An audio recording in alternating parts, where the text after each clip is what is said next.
আসসালামু আলাইকুম। আজকে আমি আপনাদেরকে বলবো একটা ইসলামিক ঘটনা।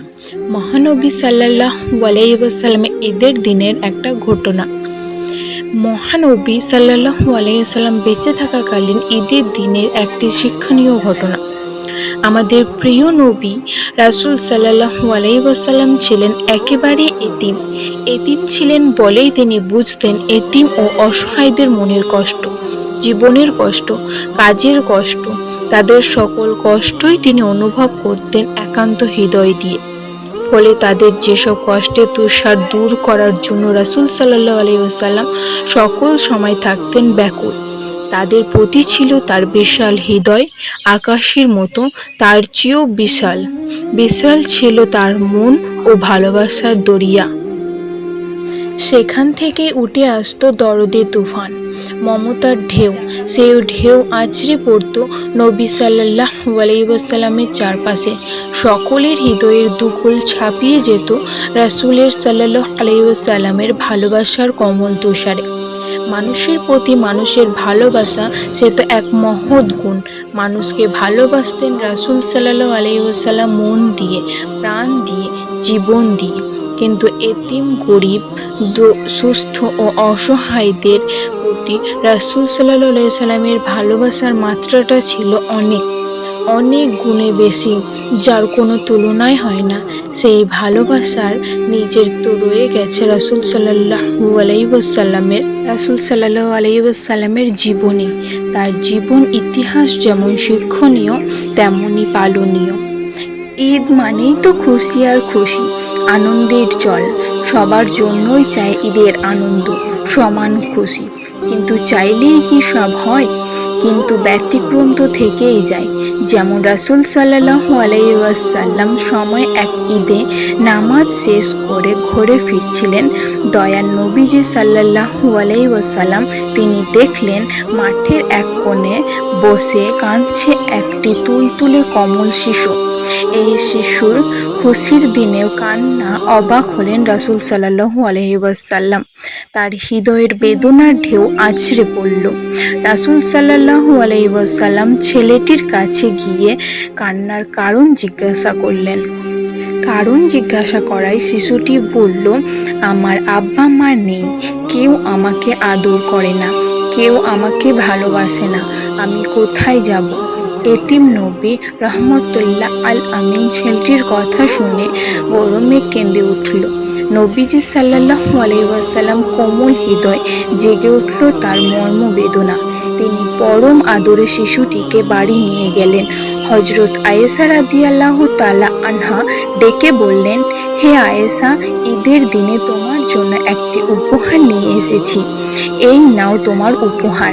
ছেলেটিকে পেয়ে দারুণ খুশি হলেন হযরত আয়েশা রাদিয়াল্লাহু তাআলা আনহা। দেরি না করে মুহূর্তেই তাকে গোসল করিয়ে জামা পরালেন। তারপরে পেট ভরে তাকে খেতে দিলেন। রাসূল সাল্লাল্লাহু আলাইহি ওয়াসাল্লাম ছেলেটিকে বললেন, আজ থেকে আমরাই তোমার পিতামাতা, আমরাই তোমার অভিভাবক। কি খুশি তো! রাসূলের সাল্লাল্লাহু আলাইহি ওয়াসাল্লামের কথা শুনে ছেলেটির চোখে মুখে বয়ে গেল আনন্দের বন্যা। এই ছিল এতিমের প্রতি রাসূলের সাল্লাল্লাহু আলাইহি ওয়াসাল্লামের ভালোবাসার এক বিরল দৃষ্টান্ত। রাসূল সাল্লাল্লাহু আলাইহি ওয়াসাল্লাম শুধু এতিমের প্রতি যে এমন হৃদয় ছিলেন, সমমোহী ছিলেন তাই নয়, তিনি তার অধীন স্তরের প্রতিও ছিলেন সদা জাগ্রত ও দরদী। মায়া মমতার চাদরে তাদেরকে আঁকড়ে রাখতেন। তাদের যেন কোনো কষ্ট না হয়, মনে যেন কোনো প্রকার দুঃখ না থাকে। দয়ার নবী সাল্লাল্লাহু আলাইহি ওয়াসাল্লাম সেদিকে খেয়াল রাখতেন সর্বক্ষণ। রাসূলের সাল্লাল্লাহু আলাইহি ওয়াসাল্লাম দুজন খাদেম বা চাকর ছিলেন, একজন হযরত যায়েদ আর একজন হযরত আনাস রাদিয়াল্লাহু তাআলা আনহা।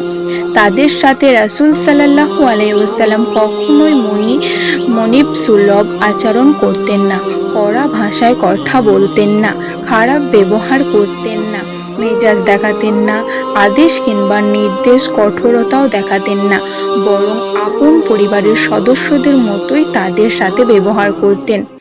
একই খাবার খেতেন, একই ধরনের জীবনযাপন করতেন, কি আশ্চর্য ব্যাপার! আজকের দিনে যা কল্পনাও করা যায় না। হজরত জাইদে রাদিয়াল্লাহু তাআলা আনহা কথাই বলি না কেন, ছোটবেলায় তিনি মা বাপ থেকে হারিয়ে যান। আল্লাহর রহমতে তার আশ্রয় হলো রাসূল সাল্লাল্লাহু আলাইহি ওয়াসাল্লামের ঘরে। যখন তার পিতামাতার সন্ধান পাওয়া গেল, তখন তারা ছুটে এলো রাসূল সাল্লাল্লাহু আলাইহি ওয়াসাল্লামের কাছে। তারা তাকে নিয়ে যেতে চায়। রাসূল সাল্লাল্লাহু আলাইহি ওয়াসাল্লাম তাকে জিজ্ঞাসা করলেন, তুমি কি তোমার পিতামাতার সাথে যাবে? জাইদ রাদিয়াল্লাহু তাআলা আনহার সাথে সাথেই বললেন, রাসূল সাল্লাল্লাহু আলাইহি ওয়াসাল্লাম কাছ থেকে যে ব্যবহার আমি পেয়েছি তার কোনো তুলনা হয় না। আমি পৃথিবী যদি তোমাকে দেওয়া হয় তবুও তাকে ছেড়ে আমি যেতে পারবো না, কখনোই যাব না।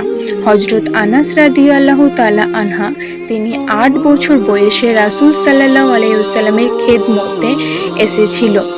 দীর্ঘ ১০ বছর পর্যন্ত রাসূল সাল্লাল্লাহু আলাইহি ওয়াসাল্লামের খেদমত করেছিলেন। সেই হজরত আনাস রাদিয়াল্লাহু তাআলা আনহা বলেন, দীর্ঘ ১০ বছর রাসূল সাল্লাল্লাহু আলাইহি ওয়াসাল্লামের খেদমত করেছি, কিন্তু এই ১০ বছরের মধ্যে কোনো একটি দিনও রাসূল সাল্লাল্লাহু আলাইহি ওয়াসাল্লাম আমাকে একটি কথাও ধমক দিয়ে বলেননি। এমনই ছিল আমাদের রাসূল সাল্লাল্লাহু আলাইহি ওয়াসাল্লামের আচার ব্যবহার, এমনই ছিল তাদের প্রতি তার হৃদয়ের ভালোবাসা, এমনই ছিল তার উদারতা, ছিল দয়া ও মানবতার অসীম সাগরের চেয়েও অধিক। রাসূল সাল্লাল্লাহু আলাইহি ওয়াসাল্লামের মতো এমনই হৃদয়ের অধিকারী হতে হবে আমাদের, যে হৃদয় হবে ভালোবাসায় পূর্ণ, মমতায়, যে হৃদয় হবে আকাশের চেয়েও প্রশস্ত, সাগরের চেয়েও বিশাল। এমনই হৃদয় তৈরির জন্য প্রয়োজন রাসূল সাল্লাল্লাহু আলাইহি ওয়াসাল্লামের শিক্ষা গ্রহণ ও সৎ সাহসের। এই জন্যই আমাদের রাসূল সাল্লাল্লাহু আলাইহি ওয়াসাল্লাম আদর্শ অনুসরণ করতে হবে, তার পথেই চলতে হবে, তার শিক্ষাই গ্রহণ করতে হবে। তাহলেই কেবল সুন্দর ও সার্থক ও সফল হবে আমাদের জীবন। আসুন আমরা রাসূল সাল্লাল্লাহু আলাইহি ওয়াসাল্লামকে ভালোবাসি, তার শিক্ষা গ্রহণ করি, তার আদর্শ অনুসরণ করি। যে হৃদয় হবে ভালোবাসায় পূর্ণ, তাহলে অনুসরণ করি, তারই দেখানো আলো ঝলমলে পথে সর্বদা চলি। সুবহানাল্লাহ।